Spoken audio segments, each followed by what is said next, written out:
Dictation start होगा 5 second बाद। Start. सारी कोशिशें धरी रह गई है। अमेरिका और उसके साथ पश्चिमी देशों ने अपनी तरफ से हर मुमकिन आर्थिक पाबंदी रूस पर थोप दी है, लेकिन कोई भी पाबंदी रूस की आक्रामकता का ज्वार शांत करने में कामयाब होती नहीं दिख रही। तमाम रिपोर्टों पर यकीन करें तो इन पाबंदियों के कारण रूस की जीडीपी में 10% तक की गिरावट आई है। वहां विदेशी निवेश के सारे रास्ते बंद हो चुके हैं। बैंकों और वित्तीय संस्थानों को कारोबार अपने भीतर ही समेटना पड़ गया है। सबसे बड़ी गाज तकनीकी कंपनियों पर गिरी है। रूस की सर्च इंजन कंपनी यानडेक्स, जिसने वहां गूगल के पांव तक ठीक से जमने नहीं दिए, शेयर बाजार में मुंह के बल गिरी है। आईटी से लेकर टैक्सी सेवा तक कई कारोबार में पांव जमाने वाली इस कंपनी के बारे में कहा जा रहा है कि इसने पिछले 40 वर्षों में जो साम्राज्य बनाया था वह युद्ध शुरू होने के बाद 40 मिनट में ही ध्वस्त हो गया। इस तरह की कहानियां बहुत सी हैं, मगर इसके आगे आर्थिक पाबंदियों की हकीकत यही है कि वे जिस मकसद से लागू की गई थी उससे बहुत दूर है। इसलिए यूक्रेन के खिलाफ रूस के रवैये में अभी तक कोई नरमी नहीं दिख रही। उसके उलट उसकी आक्रामकता बढ़ ही रही है। पश्चिमी देश चाहते हैं कि आर्थिक पाबंदियों के इस मैराथन में अब भारत भी उनके साथ दौड़ने लगे तो शायद बाजी जीतने की कुछ उम्मीद बने। इसलिए प्रधानमंत्री मोदी जब पश्चिमी यूरोप के दौरे पर गए तो हर जगह उन्हें इसी तरह के आग्रह सुनने को मिले। बावजूद इसके कि भारत ने रूस से ही यह बात स्पष्ट कर रखी है कि इस मामले में वह उनके साथ नहीं खड़ा। हालांकि राजनयिक के तमाम आलिम फाजिल कहने लगे हैं कि पाबंदियां जितनी भी बढ़ा दी जाए, रूस जिस रास्ते पर चल पड़ा है उससे अब वह डिगने वाला नहीं। पश्चिमी और खासकर अमेरिका की दिक्कत यह है कि बिना गोला बारूद दागे और अपने सैनिकों को मोर्चे पर तैनात किए युद्ध में अपनी भूमिका निभाने का उसके पास एक ही हथियार है, आर्थिक पाबंदी। यह एक साथ अमेरिका को युद्ध के दौरान का खिलाड़ी भी बनाए रखता है और काफी हद तक खुद उसे सुरक्षित भी रखता है। उसके पास दुनिया के सबसे भयानक हथियार है। उसके पास सबसे बड़ी और आधुनिक जहाजी बेड़े हैं। F-16 से लेकर नॉर्थरॉप जैसे बम वर्षक हैं। परमाणु जखीरे को छोड़ भी दे तो उसके पास डेजी कटर जैसे भयानक बम हैं। उसके सैनिक जिन हथियारों और उपकरणों को लेकर मैदान में उतरते हैं उनका किसी से कोई मुकाबला नहीं। अमेरिकी फौज की मदद के लिए ढेर सारे सैटेलाइट दिन रात आसमान में चक्कर लगाते रहते हैं, फिर भी अमेरिका इन हथियारों का उतना इस्तेमाल नहीं करता जितना कि वह आर्थिक पाबंदी नामक हथियार का करता है।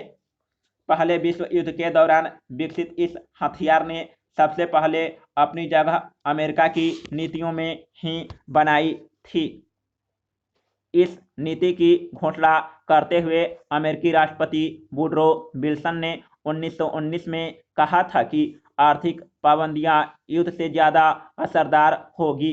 इससे आप किसी को इस तरह अलग थलग कर सकते हैं कि उसका दम घुटने लगे। विल्सन जब आर्थिक पाबंदी को युद्ध का विकल्प बनाने की बात कर रहे थे, उससे पहले विश्व युद्ध के दौरान इसका पूरी कामयाबी से इस्तेमाल हो चुका था। एलाइड और एसोसिएट पावर्स ने एक तरफ जर्मनी और उसके सहयोगियों का बहिष्कार किया तो दूसरी तरफ ऑटोमन साम्राज्य के साथियों का। ऐसी व्यवस्था बनाई गई जो सामान, ईंधन, अनाज, दवाओं और यहाँ तक कि सूचनाओं को इन देशों में पहुँचाने ही न दे। नतीजा यह रहा कि मध्य यूरोप और पश्चिम एशिया में कई जगहों पर भूखमरी और बीमारियों ने न जाने कितने लोगों की जान ले ली। यह भी कहा जाता है कि उस विश्व युद्ध में जितने लोगों को बारूद ने नहीं मारा, उससे कहीं ज़्यादा लोगों को ऐसी पाबंदियों ने मारा था। बेशक जंग के दौरान बारूद सेनाओं से ज़्यादा आम लोगों पर कहर ढाती है, लेकिन आर्थिक पाबंदी सिर्फ आम लोगों को ही निशाना बनाती है। हालांकि बारूद की तरह ही वे युद्ध पिपासु शासकों की आक्रामकता का शमन नहीं करती। बहरहाल आर्थिक पाबंदियों की कामयाबी के कुछ उदाहरण जरूर दिए जाते हैं, लेकिन वे बहुत छोटे हैं। मसलन 1990 में पाबंदी लगाकर ग्रीस और यूगोस्लाविया को युद्ध करने से रोक दिया गया था।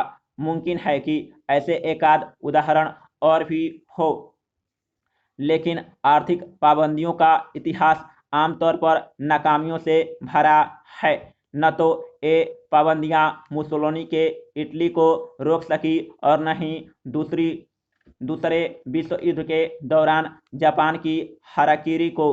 पाबंदियां अगर कामयाब रही होती तो शायद हिरोशिमा और नागासाकी पर परमाणु बम गिराने की नौबत ही न आती। पाबंदियों को लेकर एक नई उम्मीद जगी थी। शीत युद्ध की समाप्ति पर सोवियत व्यवस्था के खात्मे के बाद पूरी दुनिया जब एक ही पूंजीवादी व्यवस्था का हिस्सा बनी, तो लगा कि अब सबके हित उजड़ गए हैं और आर्थिक पाबंदियां ज़्यादा कारगर हो सकती है। फिर भी कोई फर्क नहीं पड़ा। ईरान पर कई दशकों से ज़्यादातर समय पाबंदियां लगी हुई है। उसने इनकी तमाम मुश्किलों के साथ जीना ही नहीं सीखा, बल्कि वह अपनी संपन्नता बनाए रखने में कामयाब रहा। पाबंदियां इराक का भी बाल बांका नहीं कर सकी। वहाँ जो हुआ वह वास्तविक युद्ध से ही हुआ। पाबंदियां न लीबिया में सफल रही, न सोमालिया में, न निकारागुआ में और न ही उत्तर कोरिया में। ऐसे बहुत सारे उदाहरण हैं। इनसे न छोटे देशों को डिगाया जा सका, न बड़ी अर्थव्यवस्था को, और न ही आतंकवाद का समर्थन करने वाले देशों को। इसलिए ये पाबंदियां अब रूस को झुकाने में कामयाब हो जाएंगी, ऐसी कोई सूरत नजर नहीं आती। युद्ध रोकने और शांति स्थापित करने के लिए संयुक्त राष्ट्र का भी सबसे बड़ा हथियार आर्थिक पाबंदियां ही रही है। इसका असर खत्म होने का अर्थ है संयुक्त राष्ट्र का भी निहत्था हो जाना, या उन सबका निहत्थे हो जाना जो बिना खून बहाए शांति स्थापित करना चाहते हैं। अब युद्ध शांति के नए तरीके खोजने की जरूरत है।